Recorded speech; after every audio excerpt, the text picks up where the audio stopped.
Now, the first step to this so-called junk food diet is, well, stocking up on junk food. And an apple, fruit of any type, not exactly on the diet for the next month. For drivers to come, park, and wait it out. I spoke to one couple that was headed to Colorado when they were forced to make a pit stop.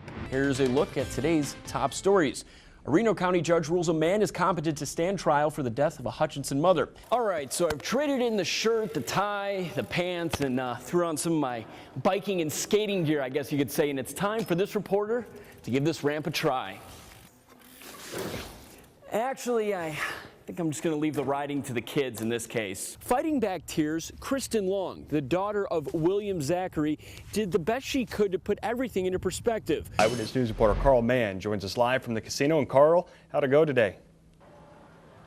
Well, casino management said that things ran smoothly all day long. They had no real issues. Now, yesterday they had about 4,000 people come in. They're expecting similar numbers today. Now, it's no secret this casino will compete against those across the border in Oklahoma. And the people that we spoke to today said that location is very important. Some of the more avid players hit the pause button on Lady Luck Thursday to talk with us. I just got started right now, so yeah, I haven't hit anything yet, but hopefully I will. I ain't got much money to spend, but I'm here. I'm a little ahead right now, but we'll see how it goes. I've got a few hours to play. People got an early start on gaming at the new Kansas Star Casino in Sumner County. Of course, some came out just to soak in the new site. But the common thread between most folks we spoke to was the convenience of the location. They said they will no longer have to make long car trips to Oklahoma to place their bets. It's a lot closer. Yeah. Saves on gas when you ain't got no money. I drive by here every day, so yeah, it's going to be tempting not to want to stop, but yeah, the location's really nice. This is nice. I like this. I could get here by myself with no problem. Casino management says this is just a fraction of the people they expect. They say this week's soft open allows them to get a sense of the rush they are planning for next week. I think it's safe to say that we expect much bigger crowds when we open the doors fully next Monday.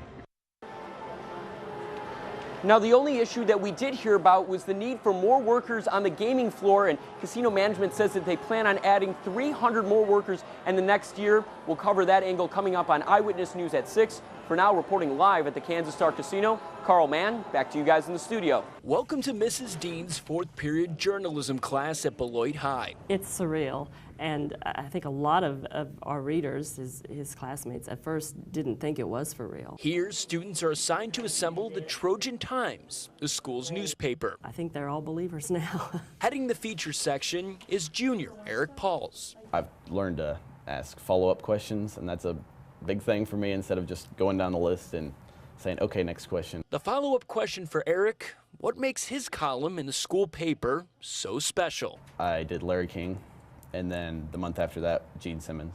From icons of rock and roll to the media giant himself, Eric Pauls somehow finds a way to get their interviews into the Trojan Times. I think that's also what helps me get the interviews, is that it's just a high school paper in the middle of Kansas, kind of in the middle of nowhere. This prodigy of Prince knew he did not have the credentials to get to the celebrities. I can't go through their public relations people because, you know, they'll kind of play along with it while you're on the phone, and then when you get off the phone, that's it. So he used the power of Twitter to land the big names. They're all just so different. Like Larry King was more matter of fact, and Gene Simmons was more kind of informative.